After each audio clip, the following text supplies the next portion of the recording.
todos los que se están uniendo, les damos la bienvenida. El día de hoy nos acompaña el maestro Omar Lara para darnos un excelente tema, algunos casos concretos de procedencia de los medios de defensa fiscal en el 2026.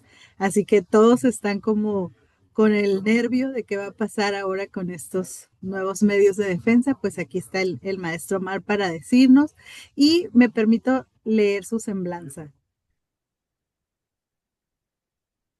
El maestro Omar Lara Soto es socio de la firma Lara Glés, tributario del grupo de consultoría empresarial Red Jurídica. Es licenciado en Derecho por la Universidad Veracruzana, especialista en el área constitucional y administrativa por la Universidad Autónoma de Baja California y cuenta con maestría en Ciencias Jurídicas por la UABC. Es catedrático de las materias de Derecho Administrativo, Fiscal y Aduanero desde 2008 en diversas instituciones de educación superior. Es expositor y articulista en temas fiscales, administrativos y aduanero. Ejerce como abogado postulante desde 1999 y desde 2004 se especializó en las áreas fiscal, administrativa y aduanera y actualmente es socio de la firma Lara Glés Tributario del grupo de consultoría empresarial Red Jurídica, especializada en las áreas laboral, seguridad social, fiscal, administrativa, comercio exterior y aduanas. Le damos la bienvenida, maestro Omar. Gracias, doctora, y saludos a todos y espero pronta recuperación. Le deseo al doctor Máximo que Gracias, se Omar. recupere a la brevedad. Bien, Gracias. gracias, doctora. Pues sí, aquí estamos para platicar de este tema que, pues bueno, pues la incertidumbre, ¿no? Que ha generado. Sí. Ya puedo compartir, ¿verdad? Ya puede Sí, compartir y le ahí recordamos a está. todos que sí, ya lo vemos y que a través del chat pueden hacerle llegar sus preguntas al maestro Omar. Le cedo la pantalla y el micrófono. Gracias, doctora. Y bueno, pues básicamente es una reiteración porque habíamos platicado ese tema de lo que hablamos en aquel entonces, creo que fue, si no mal recuerdo, después de octubre o un poco antes, pero ya habíamos platicado de algo que tal cual quedó plasmado ahí en la reforma a la ley de amparo, a la ley orgánica del Tribunal Federal de Justicia Administrativa, del Código Fiscal, que tiene que ver con la procedencia de los medios de impugnación. Y para empezar, pues el tema es que la defensa sigue, ¿no? Ahí está. La restricción se dio en ciertos aspectos que vamos a platicar en este pues, momento, y básicamente si yo tengo una multa que me notifican hace una semana, por ejemplo, ¿no? Pues yo puedo ir al recurso de revocación sin ningún inconveniente. Hay un tema de la suspensión que platico un momento más, allí sí nos afecta a todos, pero pues puedo ir a impugnarlo en el recurso de revocación y pues no va a pasar nada, va a proceder mi recurso, ¿no? Claro, presentándolo adecuadamente, ¿no? O quiero irme al juicio contencioso, pues no pasa nada, tampoco, o sea, va a proceder. Entonces, la defensa está en cierto aspecto al cual la conocemos, ¿no? Puedo impugnar los actos administrativos ilegales o que considere que le causa un perjuicio de alguna índole, inclusive hasta el juicio de amparo, ¿no? En sus causales ya conocidas. Por ejemplo, si voy a impugnar una cuestión de constitucionalidad, o ahora que se reformaron infracciones en la ley aduanera, ¿no? Y sanciones, pues si yo considero que si me aplica una multa que es inconstitucional, puedo impugnar en el juicio de amparo directamente, ¿no? Amparo contra leyes, etcétera, ¿no? Entonces, pues realmente no es que haya una situación, digo, porque a veces como que se escucha, ¿no? en el ámbito, ¿no? De que ya no hay defensa, que ya se acabó la defensa fiscal administrativa, etcétera, etcétera, ¿no? Todo continúa tal cual, pero hay algunos puntos que son medulares para ciertas estrategias, o fueron medulares para ciertas estrategias que eran usuales porque, pues digo, pasa todavía que nos encontramos con el empresario, ¿no? El cliente, el contribuyente que pues tiene un desastre administrativo, ¿no? En su empresa. Tiene una serie de omisiones graves que lo llevan eventualmente a un problema muy complicado ante el fisco. No es excluir a nadie de su responsabilidad, pero desafortunadamente la cultura empresarial que tenemos a veces no, bueno, ya no sería cultura empresarial como tal, ¿no? Pero no es tan pues difundida y existen aquellas empresas que crecen, qué bueno, digo, crecen muy rápido, con una serie pues quizás descuidos porque su punto principal es la operación y han logrado el éxito, pero ese éxito conlleva mayores obligaciones que se descuidan. Entonces, yo lo que quiero plantear es un escenario donde nos encontramos a empresas que efectivamente por ese descuido administrativo han generado una serie de omisiones donde están desprotegidos y ante una facultad de comprobación, por ejemplo, el SAT puede determinar hasta un crédito fiscal de forma presuntiva, a pesar de que ya se hubieran pagado quizás hasta contribuciones, ¿no? Y eso sucede, o sea, no siempre es el cliente o el contribuyente que busca a toda costa incumplir, ¿no? O sea, sí hay, claro que hay de todo, ¿no? Pero también está este escenario. Entonces, en ese caso, pues había a veces ciertas, pues vamos a decirlo así, estrategias que podíamos aplicar o este tipo de contribuyentes, ¿no? Como el caso de las prescripciones, claro que era un tema a largo plazo, no era algo tan simple, pero se podía lograr a veces un crédito fiscal donde no tenías, vaya, ni contabilidad, ¿no? Y créditos millonarios, ¿no? Y los impugnabas, pues esperabas por lo menos cuestiones de forma, obtener una nulidad, pero no se daba. O sea, no todo lo que se impugna se va a ganar. Tenemos a veces ya está medido cuándo es muy posible o es difícil ganar, pero bueno, ese no es el tema, ¿no? El punto es que se perdía. Ibas al juicio contencioso y obtenías una sentencia contraria, bueno, vamos al juicio de amparo, y pues tampoco. Y quizás había una situación de constitucionalidad de normas de carácter general ahí en el amparo que se impugnó y se abría la posibilidad de recurso de revisión en la Corte y procedía, ¿no? Pensemos en ese escenario. Y esto nos daba un tiempo de impugnación desde la defensa, desde que inició. Vamos a hacer pues 5 años, por dar un tiempo. 3 el juicio, 1 y medio el amparo, 6 meses el recurso de revocación, de revisión. Por dar un ejemplo, o sea, es muy variable esto. Y bueno, pues a final de cuentas no se ganaba nada y el crédito quedaba firme, operaba la firmeza de la resolución y pues ya era un crédito firme que ya había sido impugnado o que había sido impugnado y ya estaba firme. Y ahora sí, pues le tocaba al SAT, ¿no? Y ahora voy a cobrar. Llegaba a cobrar y pues con la estrategia que seguía, pues a impugnar el acto de cobro, el procedimiento administrativo de ejecución, en cualquiera de sus fases, donde fuera procedente, y otra vez iniciar otro momento de impugnación, vamos a pensar en otros 5 años, y quizás la prescripción se interrumpía. A final de cuentas, vamos a pensar en 3 momentos de impugnación y obtenías la prescripción. Esa era una forma cuando de plano no había nada. Pero esto se aplicaba tanto a este tipo de contribuyente, digo el caso ideal, ¿no? Como a aquellos que de plano decían, pues yo no quiero pagar, ¿no? Fuera del tipo de contribuyente, de sus pretensiones, de lo que quería hacer, ¿no? Lo que es cierto es que este tipo de estrategias, entre otras, representaron un impedimento real para la autoridad para realizar el cobro. Y esto llevó a que atacaran este tipo de estrategias, eliminando ciertas opciones para impugnar que son las que vemos en la reforma actualmente.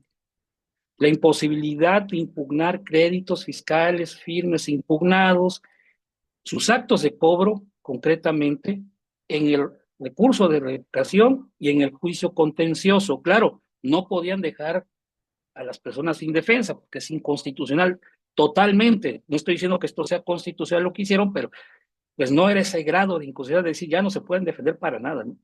Los dejaron el juicio de amparo, pero lo dejaron hasta un momento donde ya prácticamente pues ya te bloquearon, ya te inmovilizaron, sellos, cuentas bancarias, ya remataron, bueno, ya están a punto de rematar tus bienes, nada más falta el detalle de tramitar un juicio de amparo y ver si acaso pues tenías algo de razón y si no, pues a ejecutar totalmente.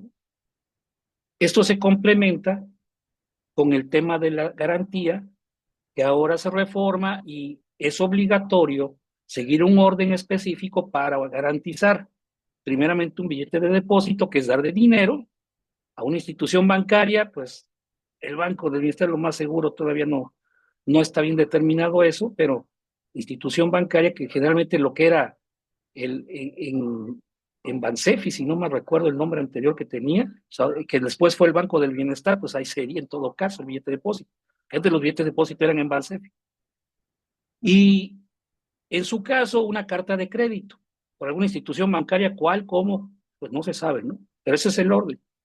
Luego, ya la cuestión de pólizas y después bienes, y a final de cuentas es un orden donde no hay nada concreto en la forma en que se va a comprobar, porque dice este artículo que si tú no puedes garantizar en alguna de esas formas, que tienes que acreditar que no lo puedes hacer para garantizar de acuerdo a tus posibilidades.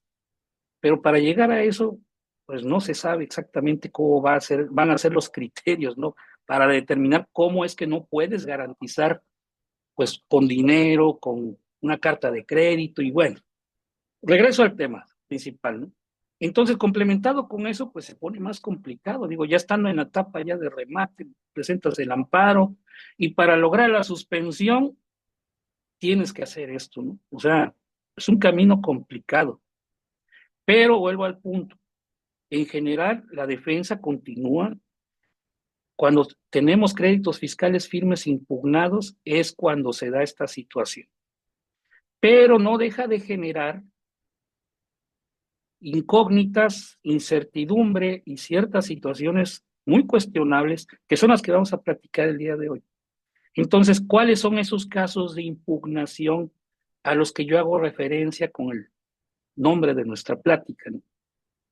Pues primeramente, decía, el crédito fiscal que se encuentra recién notificado, no está consentido, así se le llama, te notifican un crédito fiscal, tienes 30 días básicamente, bueno, salvo que sean cuestiones de aportación de seguridad social, pues baja 15, pero en general son 30 días para garantizar, para impugnar, para pagar, o alguna de las formas permitidas allí por el Código Fiscal, las leyes fiscales para extinguir el adeudo, ¿no? Entonces, tienes esos 30 días. Pues en ese tipo de créditos fiscales que te notificaron, decía yo hace una semana, ¿no? Por ejemplo, pues todo sigue igual, salvo el caso de las garantías. Allí es donde sí nos afecta a todos en general, porque ¿cómo vamos a garantizar con ese orden? Pero existe por allí un pequeño beneficio. El caso del artículo transitorio 29 de la Ley de Ingresos de la Federación dice que cuando tú presentes el recurso de revocación, tendrás un plazo de 6 meses para constituir la garantía. O sea, pides la suspensión, porque ya no hay dispensa en el recurso de revocación. Pides la impugnación y entonces pides la suspensión, perdón, y entonces debes garantizar, pero tienes 6 meses para hacerlo. Y regularmente los recursos de revocación suelen durar 4 meses, digo, en forma general, pueden durar un poco más, quizás un poco menos, pero plazo regular 4 meses Entonces, básicamente no vas a garantizar, ¿no? O sea, no vas a constituir garantía. Es una situación similar, aunque no es lo mismo, a la dispensa de garantía que existía antes de la reforma. Y bueno, tengo este crédito recién notificado, lo impugno, pido suspensión, pero por este beneficio no constituyo garantía, entonces prácticamente hay una especie de suspensión. Ya después viene el juicio y ya lo tradicional a garantizar, y ahí es donde empieza un poco el problema, porque ¿cómo vamos a garantizar? Con estas formas, pues todavía no se sabe a ciencia cierta cuáles van a ser los criterios que se van a sustentar en todo esto que menciono, ¿no? Ya veremos en su momento, ¿no? Pero entonces allí, pues, no pasó nada, ¿no? Ahora, otro escenario. Tengo un crédito fiscal, una resolución de una visita domiciliaria que me notificaron hace un año, pero lo hicieron de forma incorrecta, de forma ilegal. Y el día de hoy viene el gerente o el contador o el administrador con el documento y me dice, oiga, bueno, al propietario, ¿no? Notificar, nos encontramos esto en los archivos, ¿no? Y es una resolución de una visita domiciliaria que se notificó hace un año. Dices, ¿cómo es posible, no? Ya estamos fuera del plazo legal para impugnar, pues son 30 días. Pero el detalle es que lo notificaron con el vecino, ¿no? Y ya lo trajeron después, allí lo dejaron y pues se traspapela, pero lo notificaron en el local del vecino. Y pues claro que a todas luces es una notificación ilegal, ¿no? Y entonces vamos a impugnar porque ya llegó el mandamiento, fue como nos enteramos, ¿no? Y la cuestión es, esto es un crédito fiscal firme e impugnado primeramente, ¿no? Es un crédito fiscal consentido, es un crédito fiscal que se desconoce y ya no procede. Ah, porque antes de ir con el ejemplo, claro, también el desconocimiento de los créditos fiscales también está ya fuera en el recurso de revocación, en el juicio. O sea, en el recurso de revocación. Si yo llego con una impugnación de un mandamiento de ejecución porque llegaron con un crédito fiscal que no conozco, pues si no procede hasta el juicio, ¿no? Ahora el juicio. Pero bueno, regreso. No es el caso de un crédito desconocido, porque tengo la resolución, tengo la constancia de notificación ilegal, notificaron hace un año. Entonces, primer punto, ¿es un crédito desconocido? Bueno, ya lo conocí y aquí lo tengo. ¿Y entra la causal de desconocimiento? No. Sí procede impugnarlo porque lo conoces y vas a impugnar su constancia de notificación. Bueno, luego, ¿es un crédito fiscal consentido?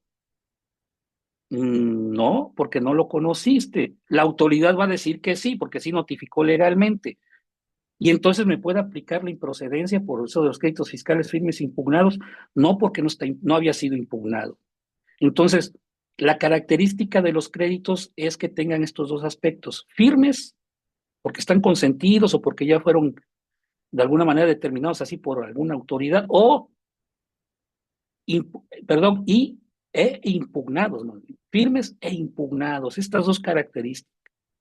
Si el crédito fiscal aparentemente está consentido porque no lo impugné hace un año, y llego manifestando que no lo hice porque la notificación es ilegal, para nada opera ninguna improcedencia. Se puede impugnar, claro, después del análisis, porque si entrarían al análisis y dicen, bueno, es que yo no te notifiqué con el vecino, ¿no? Yo te notifiqué en tu domicilio y aquí aparece que recibió, pues, tu recepcionista, etcétera, etcétera. Ya si eso se determina y consideran que es legal la notificación, eso es otra cosa, ¿no? Procedían a sobreseer el recurso, probablemente, o el juicio, si fuera en el juicio, ¿no? Pero se entraría al análisis, por lo menos, de ese tipo de elementos, ¿no? No habría una improcedencia, sin duda, derivada de estas causales, de la reforma, ¿no? Para nada. Yo puedo impugnar un crédito fiscal que estoy conociendo en este momento, tengo sus constancias y lo puedo hacer. Ahora, no tengo sus constancias de notificación. ¿Puedo impugnar también? Sí, porque conozco el crédito fiscal. Lo que estoy manifestando es que jamás me notificaron, no tengo constancias. Por ejemplo, en el caso de recursos de revocación, Es un requisito señalar bajo protesta, decir verdad que no se tienen las constancias, se hace y procede el recurso, no hay por qué determinar mi procedencia. No estoy manifestando el desconocimiento del crédito fiscal, del acto administrativo. Estoy diciendo que desconozco sus constancias y que hoy lo conocí y procedo a impugnarlo. Si yo solo conozco las constancias de notificación, las encuentro, oiga, dejaron esto hace un año, ¿no? Y es del PAE que llegó el día de ayer, ¿no? Pues bueno, quizás allí sí estaríamos en esa situación de desconocimiento del crédito fiscal y podría proceder o operaría la improcedencia. Si ni siquiera conozco las constancias ni el acto, claro que es el caso concreto de la improcedencia y tendrían que irme al juicio.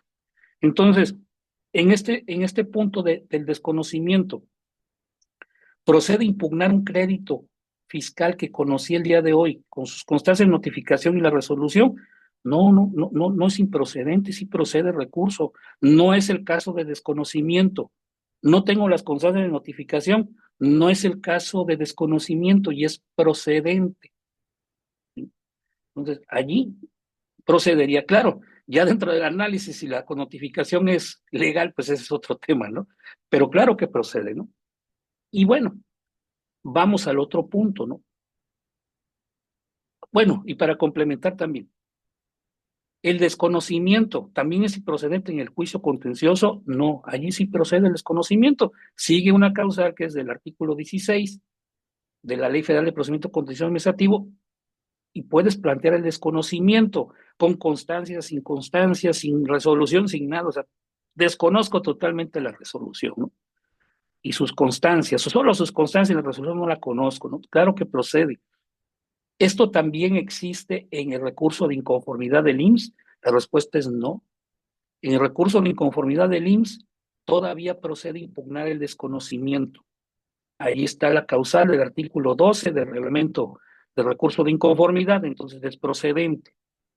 En el caso de inconformidad del Infonavit, procede este recurso en desconocimiento y allí es un poco complicado decir sí o no. ¿Por qué? Porque de entrada el reglamento de este recurso de inconformidad en el IMSS es un texto muy deficiente desde el punto de vista normativo, literal y muchos aspectos, y de entrada no regula expresamente que tú puedas plantear el desconocimiento. Pero por extensión de los medios de defensa, claro que era posible plantear ese desconocimiento. El artículo 68 del Código Fiscal, que se aplica a los actos de Infonavit, pues señala que si tú niegas los hechos o niegas los actos de la legalidad de los actos de autoridad, pues tú puedes hacerlo y la autoridad tiene que probar esos hechos, ¿no? Si dice que es un crédito notificado, pues tú dices, lo niego, lisa y llanamente, y la autoridad tendría que probar que lo notificó en el recurso. Entonces, bajo ese contexto, claro que operaría la procedencia de el desconocimiento del crédito fiscal. Aquí el tema que surge es que en las sentencias que emite el tribunal, por ejemplo, el caso de la figura de la negativa, de la confirmativa ficta, no está regulada tampoco en este recurso de inconformidad de Infonavit, pero algunas salas han dicho que como está regulado por el Código Fiscal y los actos de Infonavit están regulados también por el Código Fiscal, esta figura de la confirmativa ficta es aplicable a los recursos de inconformidad de Infonavit. Entonces se aplica. Y la duda viene porque, bueno, si entonces estamos hablando de un criterio supletorio, ¿no? ¿De qué es supletorio el Código Fiscal al reglamento de inconformidad de Infonavit? Pues entonces me pueden aplicar también esta cuestión de improcedencia. Yo creo que sí, es posible. Entonces, allí habría que ver. Digo, pues intentarlo es lo de menos, ¿no? Pero sí es un poco, allí hay debate, ¿no? Sobre esa procedencia, pero vuelvo en resumen, recurso de revocación, plantear el desconocimiento del crédito fiscal procede, no. Total desconocimiento, no. Juicio contencioso, sí procede. Recurso de inconformidad del IMSS, sí procede.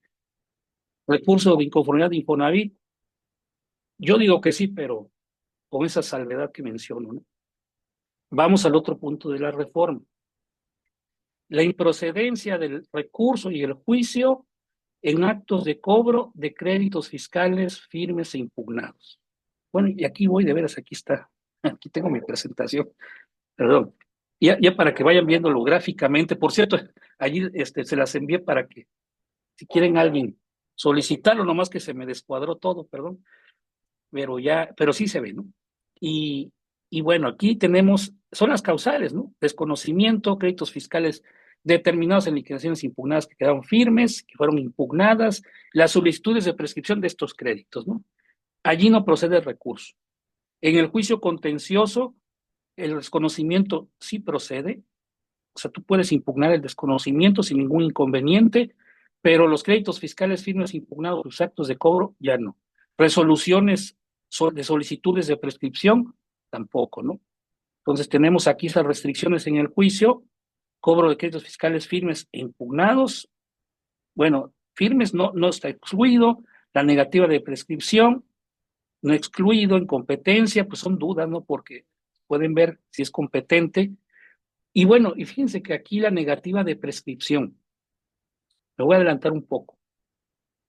Cuando yo pido la prescripción de un crédito fiscal, dice la reforma que es en las resoluciones de solicitudes de créditos fiscales, que resuelvan solicitudes de prescripción.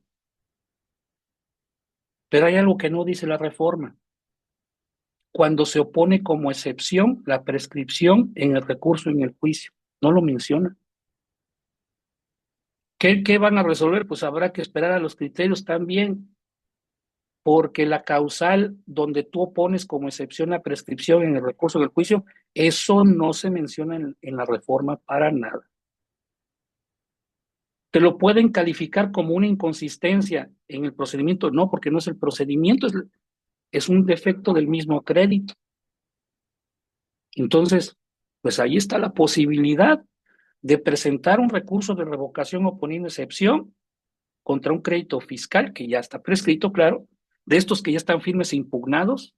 Vamos a pensar un crédito fiscal de hace 6 años, ¿no? Y la autoridad no ejerció ningún acto de cobro. Y hoy viene, después de 6 años, pues ya operó la prescripción, presento mi solicitud, me la rechazan, me dicen que no opera la prescripción, me voy al recurso, no procede, me voy al juicio, no procede.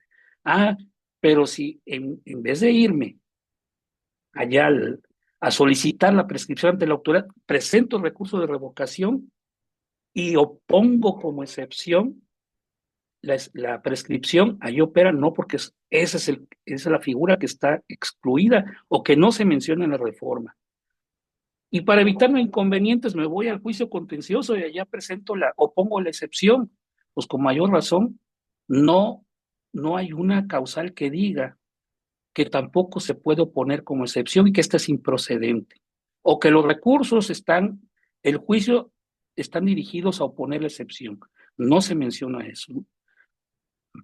No quiero yo decir que esto es una interpretación o es una situación infalible, para nada, porque dependemos mucho de lo que vayan a razonar y nos vayan a resolver los tribunales, que la incertidumbre que tenemos en este tiempo y pues van a tener un perfil a favor del Estado o realmente nos van a defender, ¿no? Esa incertidumbre allí sigue hasta que no empecemos a ver criterios, vamos a empezar a ver hasta qué grado ha afectado esta reforma, ¿no? Pero sin duda, esta situación de la oposición de excepción no se menciona ni siquiera expresamente, no se menciona ni siquiera por extensión, si queremos hablar de eso, en la reforma. Creo que si se aplicara este criterio, sin duda sería, desde mi punto de vista, totalmente inconstitucional. Entonces, pues ahí está ese tema de la prescripción. Y otro tema en cuanto a prescripción es la incertidumbre que genera cuando la autoridad pues tiene toda la posibilidad de actuar. Bueno, si dicen por allí que si una autoridad no tiene la posibilidad de ser arbitraria, no es autoridad. Y creo que eso se entiende, ¿no? Pero no me refiero a este punto, ¿no? Digo, la autoridad va a aprovechar en todo momento para no acatar las normas a veces. Y en este caso que voy a plantear es un ejemplo donde sí se da esa situación, porque pensemos en un crédito fiscal que yo impugné y que perdí. Allá en el 2010 operó la firmeza de la sentencia del tribunal. Es un crédito fiscal firme e impugnado. Y el día de hoy, 2026, enero de 2026, viene la autoridad a cobrar ese crédito. Han pasado 16 años y yo solicito la prescripción y me dice que no procede tu solicitud de prescripción. Y bueno, pues allí tendremos que irnos hasta el amparo, pero la pregunta es, ¿esto es justo? Esto es una inequidad procesal a todas luces. ¿Cómo es posible que ante ese tipo de situaciones tan evidentes por una cuestión formalista me pudieran decir, digo, me pudieran porque, les digo, hay que esperar los criterios, ¿no? Que ya no procede efectivamente la impugnación de esa resolución porque, pues ni modo, así dice la ley. Las resoluciones de prescripción de créditos fiscales firmes impugnados, cuando a todas luces ya operó la prescripción hace 16 años, la autoridad no tiene ninguna gestión de cobro ni nada. Entonces, pues estas son malas ideas para la autoridad, ¿no? Que ni se entere, porque capaz que necesitan ir, empiezan a hacerlo, ¿no? Y esa incertidumbre está allí pendiente en el ámbito, porque pues esa posibilidad real existe totalmente. Esperemos que no se le ocurra eso a la autoridad, pero ahí está esa cuestión que sí es un peligro latente y si la autoridad en cualquier momento se da cuenta, o si no, y si ya se dio cuenta, si en cualquier momento quiere hacerlo, lo puede hacer y formalmente va a decir, es un crédito fiscal firme impugnado, no procede recurso, no procede juicio, defiéndase en el amparo una vez que yo ya le haya inmovilizado sus depósitos bancarios en sus cuentas, suspendido sus certificados de sello digital, etcétera, etcétera. O sea, es grave la situación. Bueno, pasando ahora a la parte que ya involucra el juicio de amparo, que es el caso de los actos de cobro de créditos fiscales firmes impugnados. Y que recuerden que hace tiempo pues también vimos una tabla, y aquí está, ¿no? La misma tabla de hace tiempo. Ese cuadro comparativo de días de defensa, ¿no? Acto de cobro de crédito fiscal firme impugnado. En el recurso de revocación, pues es improcedente. Si me niegan la prescripción, es improcedente. Impugnar esa negativa. Las normas de carácter general, híjole, aquí habrá que ver porque no proceden la impugnación de normas en el recurso. Entonces, pues lo más seguro es que tampoco proceda. No se da el caso ni siquiera. Juicio contencioso. Actos de cobro de créditos fiscales firmes impugnados, no procede. Hay que irnos al amparo.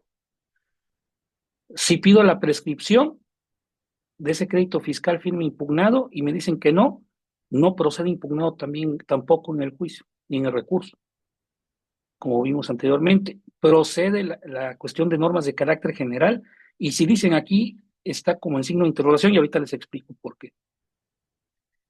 Amparo indirecto, actos de cobro, procede pues hasta el remate. Negativa de prescripción también, de créditos fiscales firmes impugnados, estamos hablando, ¿no? Y normas de carácter general expresamente dice que no, también hasta la convocatoria. Y aquí es donde voy a entrar a ver el tema del juicio contencioso, porque la reforma dice que no procede la impugnación de normas de carácter general que se apliquen durante el procedimiento, sino hasta el remate. O sea, también las incluye. Por eso de que, bueno, y si me impugna la inconstitucionalidad de una norma, pues también lo bloqueo, ¿no? Pero fíjense que pasa algo aquí curioso. Resulta que esta causal que menciona que la impugnación de normas de carácter general también se hasta remate, habla del amparo. nada más del amparo. No habla de recurso, bueno, de recurso no, porque ahí no podemos impugnar normas. No habla del juicio contencioso. Y resulta que el juicio contencioso sí procede contra decretos y acuerdos de carácter general distintos a los reglamentos. Entonces, ¿qué tal si en el procedimiento administrativo de ejecución o en la actualización del crédito fiscal me aplican la resolución miscelánea fiscal? ¿Puedo presentar el juicio? Desde mi punto de vista, sí, claro que sí, porque no está dentro de las causales de improcedencia. Está que no procede. El desconocimiento de créditos fiscales en el recurso es un desconocimiento, no. En el juicio procedía, pero no es un desconocimiento. No procede la impugnación de actos de cobro de créditos fiscales firmes impugnados, y esto de la actualización es un acto de cobro, no es un acto de cobro. La actualización de un crédito fiscal es inherente al crédito fiscal nada más. Actualizarlo para tener cantidad líquida, no es el acto de cobro. Entonces, si me aplican una resolución, una regla de la resolución miscelánea fiscal durante la actualización o en alguna parte de la resolución la puedo impugnar, pues bueno, habría que ver, bueno, tampoco si son actos consentidos no procede, ¿no? Pero si lo actualizaron recientemente, se puede, yo creo que sí. Desde mi punto de vista, sí es posible.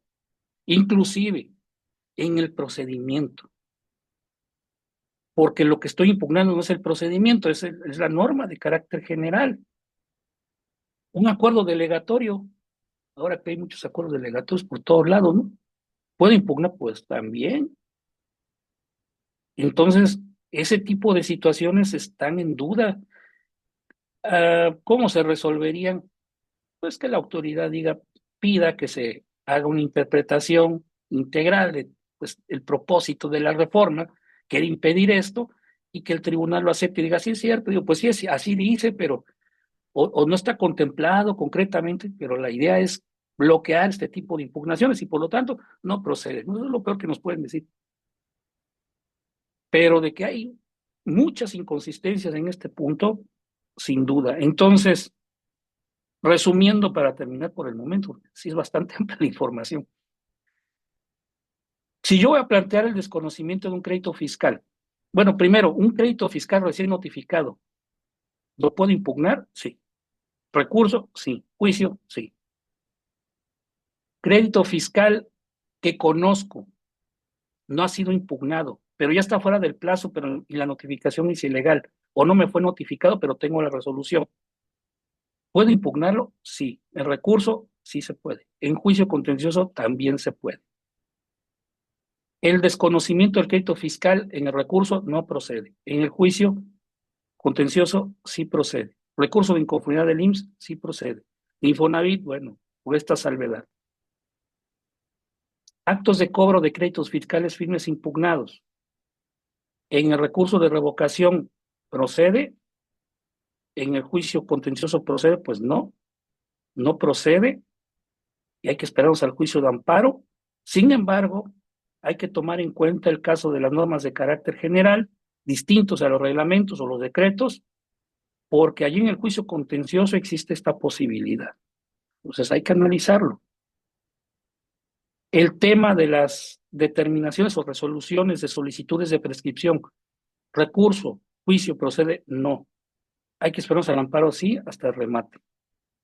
Sin embargo, la oposición de la excepción en el recurso y en el juicio está contemplado, no.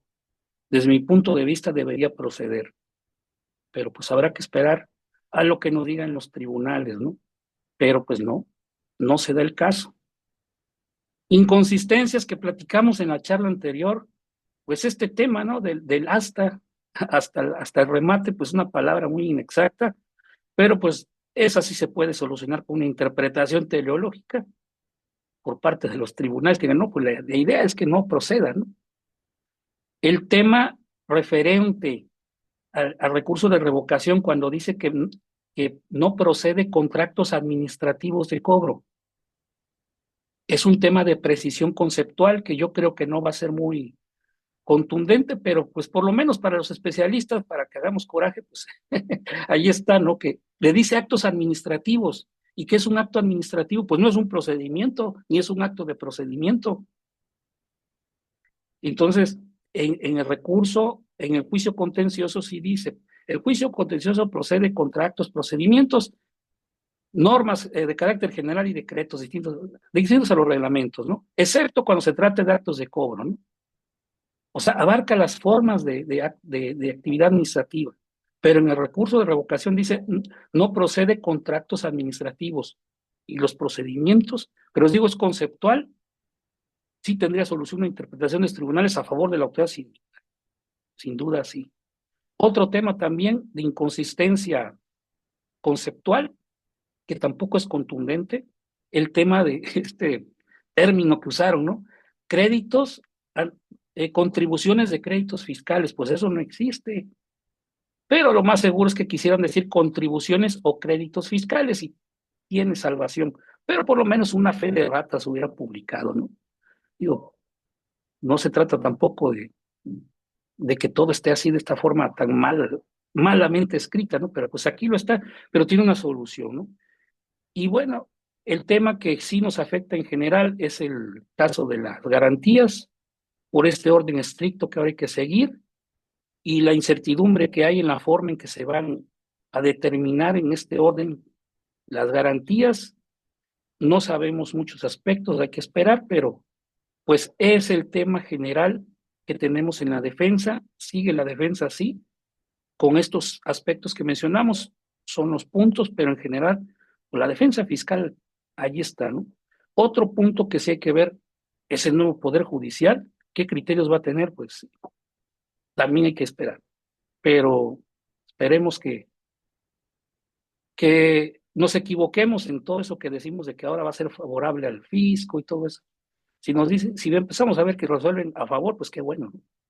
Pues nos queda más que esperar este ejercicio a ver qué sucede, pero lo más conveniente es prevenir, evitar contingencias, háganle caso ya, mucho caso a sus contadores, los abogados pues queremos mucho trabajo, pero pues también les decimos, prevengan, ¿no? Pues sería todo lo que tenemos que platicar en este momento. Les agradezco. Muchas gracias, maestro. Ya no sé si preocuparme más. Esto Luego quedó nos peor, ¿no? preocupa. Sí, sí, sí, ya no sé cómo quedé. Pero bueno, vamos a ver si tienen por ahí alguna pregunta que la pueden hacer a través del chat. Les recordamos para el maestro Omar. Y Por cierto, perdón, antes de diga, terminar, para ya adelante. ahora sí terminar, hay otra información aquí en la presentación. Yo me quedé platicando, por eso nomás avancé muy poco, pero hay mucha información en la presentación de utilidad y ya pues ahí, si quieren solicitarla adelante para que puedan revisarla. Ahora sí. Sí, gracias, maestro. Y también comentarle a todos que a través del canal de WhatsApp de TLC Asociados, tanto pueden descargar esta presentación como el diploma de asistencia. Entonces, pues ahí no dejen de estar en el. Ahorita por aquí les pongo el enlace para que se puedan conectar y si no, búsquenlo en canales, en WhatsApp, TLC Asociados. Muy bien, maestro Héctor, no sé si guste abrir su micrófono. Claro que sí, muchísimas gracias Guadalupe y a Omar por la presentación. Voy a coincidir contigo, Guadalupe, realmente lo que nos compartió lo que hace es reforzar los temas relativos a la preocupación que debemos tener en el medio, en relación con los medios de defensa.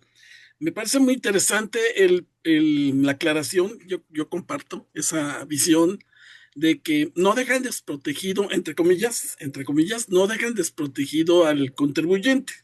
El contribuyente sigue gozando de diversos medios de defensa para que en su caso, cuando no esté de acuerdo con una resolución emitida por la autoridad, pueda manifestar lo que su derecho convenga. Pero me gustaría mucho hacer una reflexión. y espero que compartas, Omar, conmigo esa opinión, porque una cosa es que, tal y como atinadamente mencionaste, sigue habiendo medios de defensa en favor del particular en la ley, pero discúlpame, si lo enfrentamos a la realidad, las cosas son muy diferentes, muy, muy diferentes. ¿A qué me refiero?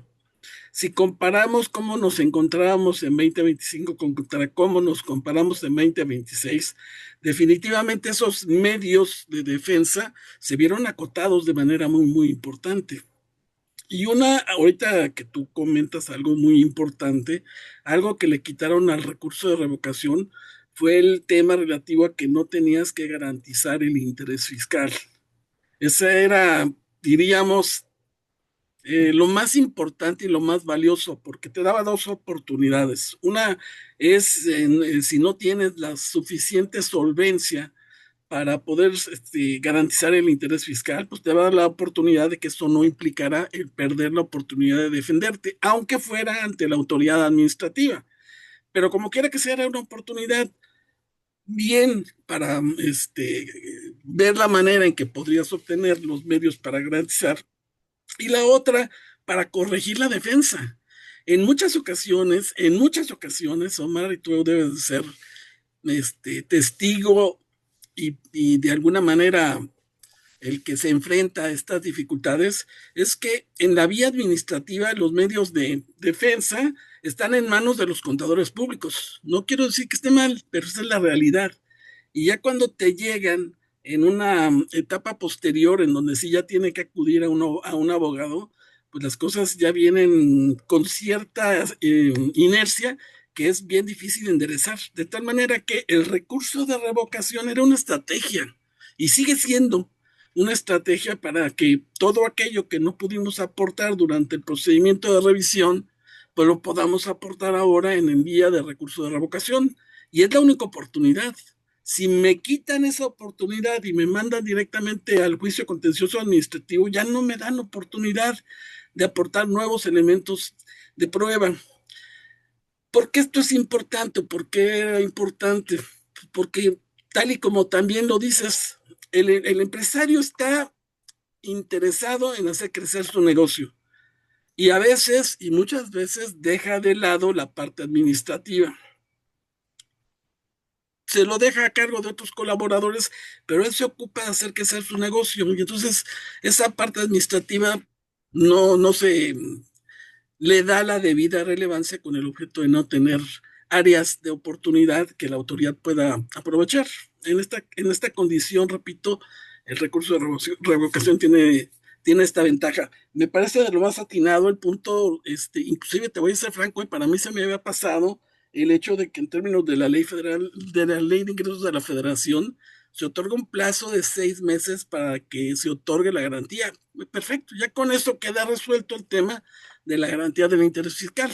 Me parece algo muy, muy importante y hay que tomarlo en consideración. Pero regresando al tema que te planteaba y quiero que compartas conmigo tu reflexión, una cosa es lo que dice la norma y otra cosa es lo que la realidad nos va a imponer en el 2026. ¿Y a qué me refiero? Y tú lo apuntaste al final, la nueva conformación del Poder Judicial de la Federación. He visto comentarios en diversos foros, en diversos sitios, en donde se hace mención de que es increíble el número de criterios favorables para los particulares que está saliendo en tribunales, en la vía jurisdiccional federal. Pero hay dos situaciones que pasan por alto al hacer los comentarios. Primero, son asuntos ventilados de mucho tiempo atrás, de mucho tiempo atrás. Y la segunda, por tribunales constituidos todavía por integrantes del Poder Judicial de la Federación, expertos en los temas. Pero si nos vamos, y ahorita sería interesante ver qué va a ocurrir a partir de que los nuevos magistrados y ministros empiecen a emitir criterios, ¿cómo, cómo vamos si vamos a ver reflejadas esa imparcialidad, objetividad, celeridad al momento de emitir las decisiones? Ese para mí es uno de los riesgos más importantes. Ojo, Omar, el abogado es un garante de que se busque la debida defensa de los particulares, pero ahora ya no es suficiente, porque tienes enfrente de ti una persona que a lo mejor va a decidir con un criterio totalmente desapegado a lo que es la legalidad y se vaya más bien por otros criterios. ¿Cómo la ves? No, coincido totalmente, ¿no? Estoy de acuerdo. De hecho, era lo que mencionábamos, ¿no? Y en charlas anteriores, cuando hablamos de recursos, ¿no? Era una estrategia muy, muy buena para tener un tiempo previo para preparar la defensa, el caso de la dispensa de garantía, entre otros aspectos, ¿no? Y con este tema de la garantía, pues como recordás y lo mencionamos, pues este artículo, que solamente es un paliativo, digo, sirve mucho, pero tampoco es como que elimina el problema totalmente, pues allí sigue, ¿no? La eliminación de la dispensa de garantía está latente. Nos da un alivio durante por lo menos este ejercicio que va a estar vigente, quizás así se vaya a quedar, muy probable, pero por lo menos este ejercicio, que es lo que tenemos ya conocido, vamos a presentar el recurso. El problema va a ser cuando sean recursos que duren más de 6 meses, porque allí se acaba el beneficio.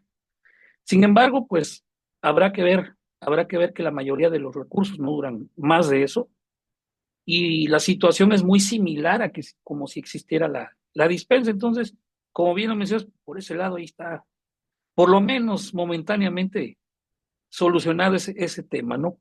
Lo que sí tienes razón, y se me pasaba también mencionar dos puntos críticos, ¿no? Bueno, hay muchos, pero en cuanto a la reforma que decía yo, nos pegan a todos el tema de las garantías y de la dispensa también, ¿no? Pero está solucionado las garantías. El otro tema es el desconocimiento, porque también es general, es para cualquier tipo de crédito. Y ayer era donde decía yo, bueno, pues si tengo la resolución, puedo impugnarla, pero el tema del desconocimiento es un planteamiento muy útil que inclusive se quiso eliminar desde el 2014, no más que se persistió por la interpretación del Poder Judicial, precisamente, que se planteó el hecho de que todavía era procedente desconocer crédito por el 68 del Código Fiscal, el recurso efectivo y otros temas, ¿no? Entonces, allí así se quedó.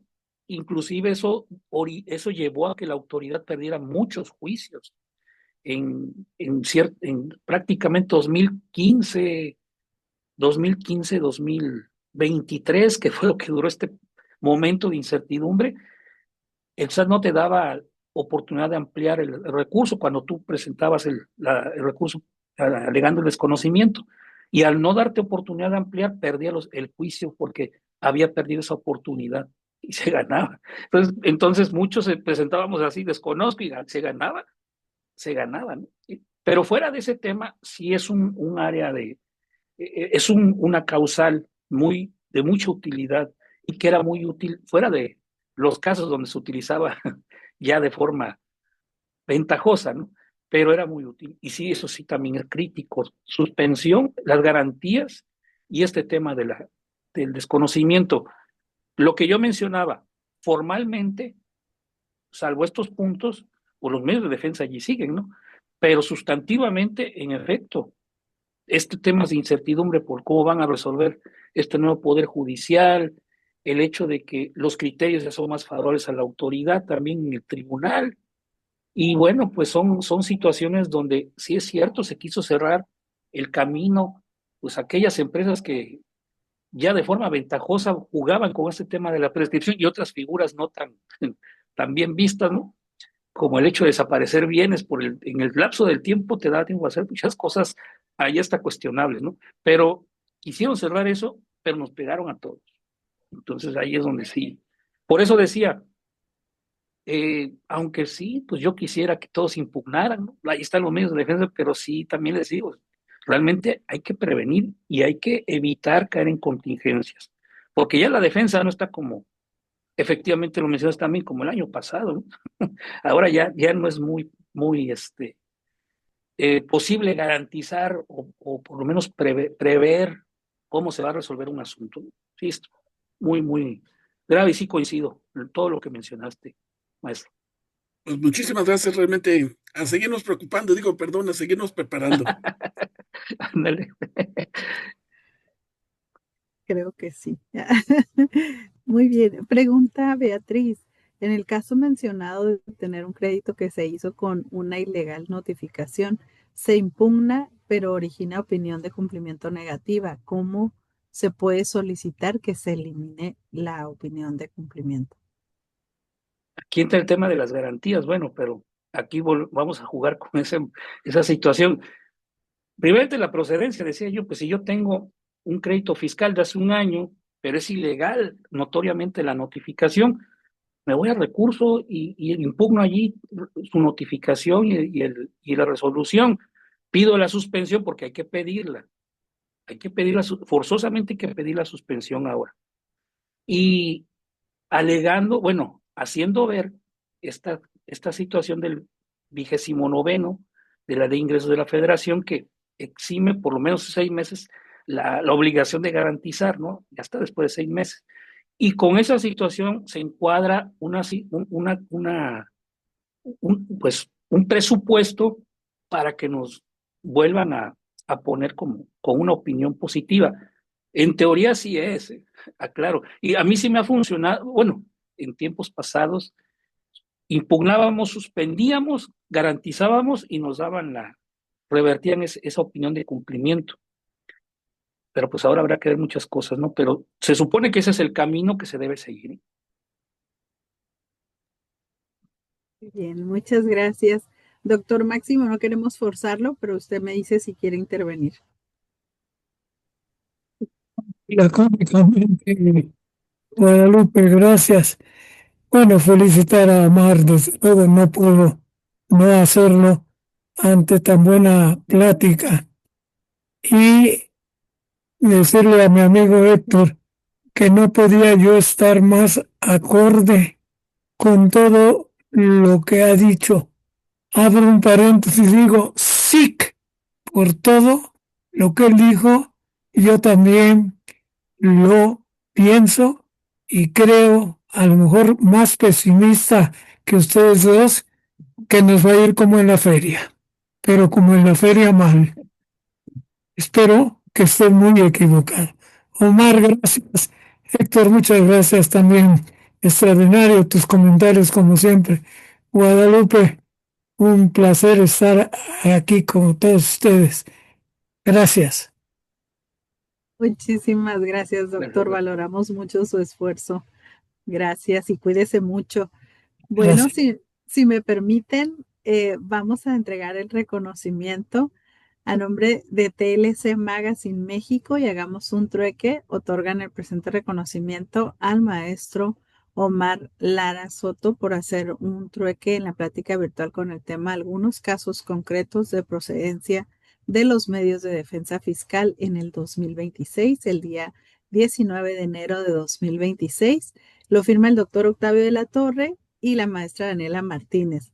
Muchísimas gracias a todos los que nos acompañaron y gracias, maestro Mar, por esta excelente plática. No, gracias a todos por acompañarnos y también excelente tarde, excelente noche. Muchas gracias, pues nos vemos el próximo miércoles y me va a tocar a mí dar tema.